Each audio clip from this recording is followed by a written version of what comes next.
Parents of students from Edison High in Stockton are upset after learning of a recent arrest that happened on campus just a few days ago. Good evening. Thanks for joining us. I'm Christina Janes. I'm Tony Lopez. Now, according to community leaders, a student made terrorist threats against African-American students, and no parents were notified of the incident. This took place at Edison High School, which is just one of 3 schools in Stockton, where several students also held walkouts to protest gun violence. CBS 13's Carlos Correa is live in Stockton with more on this. Carlos? Yeah, the demonstrations happened on school campuses today, with one moving close to here. We're near Weberstown Mall, each student demanding change.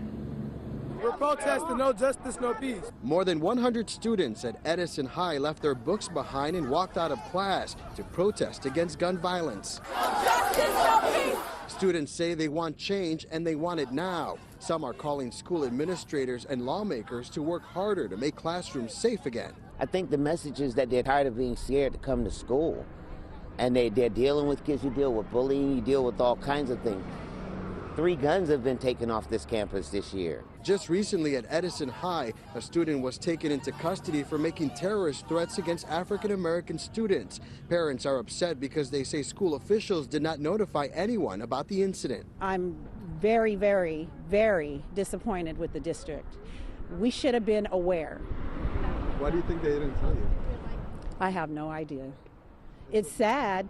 Our calls to the Stockton Unified School District were not immediately returned, but leaders with the Stockton chapter of the NAACP say they met with school staff about the incident. Principal felt that there was no real threat. However, we have history that speaks to the fact that children have been killed at schools because nobody paid attention to the threat. Police officers were on standby at Edison for the protest. They also responded to 2 other student walkouts at Stagg and at Lincoln High Schools, where some students were arrested for throwing rocks and damaging vehicles, including patrol cars. I feel like the law should make more laws and changes about guns and people purchasing and getting their license. They should probably do a little more laws, be more strict, because they need to find out. They need to do something. And Stockton police officers say a total of 5 teenagers were arrested during today's demonstration, including kids who were committing battery on officers, resisting arrest, and of course, damage to those vehicles. Carlos Correa live in Stockton for us. Carlos, thank you.